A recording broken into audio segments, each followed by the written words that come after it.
John got on the phone. Remember, he was head of PR, public relations at Vanderbilt. John got on the phone and he said, "You nailed it." He said, "But the picture's already been done." I said, "What are you talking about, John?" He said, Life magazine had approached the Vanderbilt fetal surgery team with a story idea to show how far medical science had progressed in the 20th century, operating on children still in their mother's womb. 1 month before I shot the picture of Samuel reaching out, the same doctor in a different surgery posed a very similar photograph that was planned to be the cover of December 1999 Life magazine. I said, "But John, their picture is posed, right?" He said, "Yes." I said, "How old is their baby?" He said, "Their baby is 24 weeks. I said, "John, my picture is real. My baby is 21 weeks, the earliest they will consider for this surgery. Life magazine should use my picture instead." John didn't answer. It was apparent he was not happy with me. I then found myself in a 4-day negotiation with Life magazine. They wanted to purchase all rights to my picture, to keep it from being published again, to keep it from interfering with their story. This is the Life magazine picture. I'm sure a lot of you have seen this photograph. This is the outstretched arm of 24-week in utero, Sarah Marie Switzer. This is an incredible picture. It's Life magazine quality, but it's clearly a child that's under anesthesia. But it's a miracle picture. The agent representing me in the negotiations with Life magazine said, and I quote, "Life magazine wants to purchase all rights to your picture. They want to buy it to kill it." Bad choice of words, I said. There isn't enough money in the world that would allow that to happen. Now it's time to fight for my picture, because when Samuel reached out and responded to the touch of his surgeon, he made history as the earliest human interaction, and this is important. This is worth fighting for, and it's cost me my career. 3 years ago, since I've chosen to speak out about this, I've been branded a pro-life activist, and no newspaper will hire me. But that's okay. It wouldn't be sacrificed if it didn't mean something to you, right? Thank you.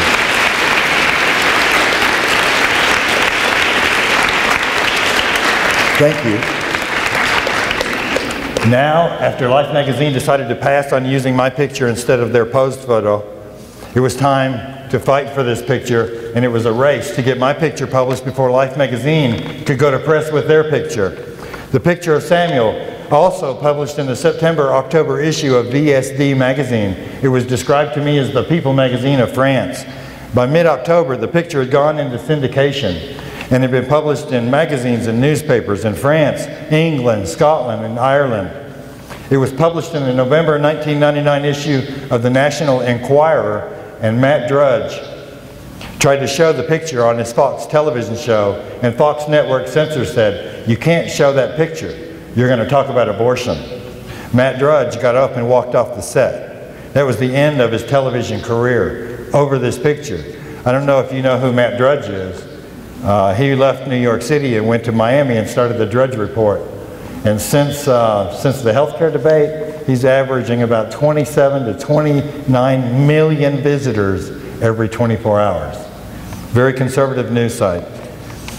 Just before going to press with the December issue of Life magazine, they had decided that they had been scooped by a little unborn child named Samuel.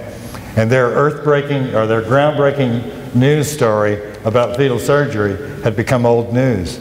They pulled their picture off the cover. This is the actual cover of the Millennium issue of Life magazine. This is not what they had planned. The other picture was going to be their cover. The Tennessean newspaper did a follow-up story on my picture January 9th, 2000 in the issues section titled, "The Picture That Went Around the World." Dr. Joseph Bruner made his first public statement regarding my picture in this article, and I quote, "Depending upon your political point of view, this is either Samuel Armos reaching out of the uterus and touching the finger of a fellow human, or it's me pulling his hand out, which is what I did." Now my picture has already gone around the world with my cut line stating Samuel reached out on his own. This is a career-ending situation for someone like me, and my fight did begin to restore my credibility as a journalist and to prove that this child reached out on his own. Dr. Bruner has always denied The doctor that Samuel's holding his finger has always said Samuel was under anesthesia and could not have reached out on his own. And in 2005, it cost him his job. He's no longer involved in fetal surgery. Many people asked me if I was pro-choice or pro-life before I took this picture. I had always felt that as a man I could never be alone and pregnant. My heart went out to a woman in that situation, and I supported her right to have an abortion. As a journalist, it is my job to expose injustice and hope that that exposure will initiate social change. After witnessing Samuel's struggle for life, there is absolutely no doubt that at half-term in the womb, the child is a reactive human being and deserves legal protection, and I will fight the rest of my life to see that they get it. Thank you. Let me tell you, am I down?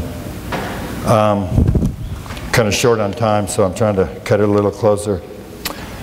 One of the God aspects of this story, do you know how rare it is that I would own all rights to a picture that I shoot? Everybody I work for, I'm under contract with. They own it all. I own this picture. I'm reminded of a verse, to whomsoever much is given, of him much will be required.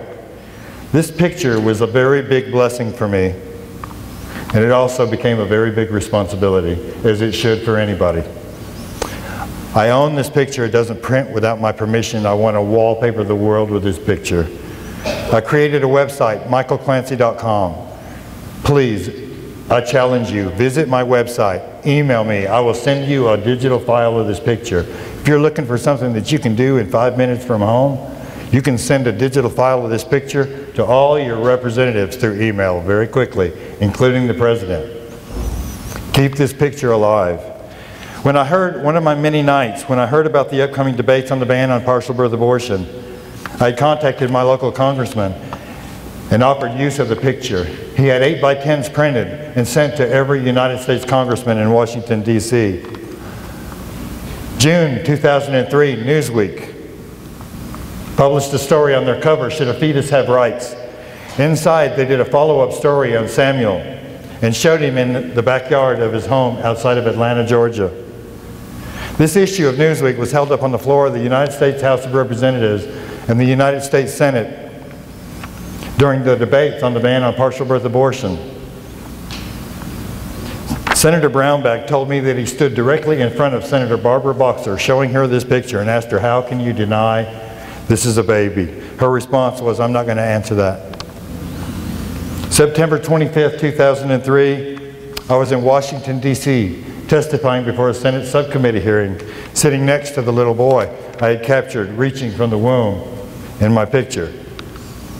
I fought back tears as I listened to Samuel, at 3.5 years old, answer questions from Senator Brownback. This is a clip from that hearing.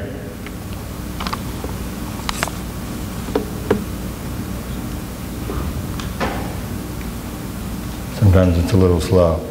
When you testify before the Senate, they send you a copy of it. It was a VHS at that time. I'm so old. Oh. Have you seen this picture of you?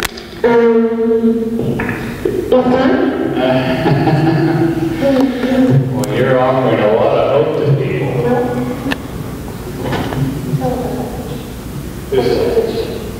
Thank you. What do they do? What do they say? They sent to Google.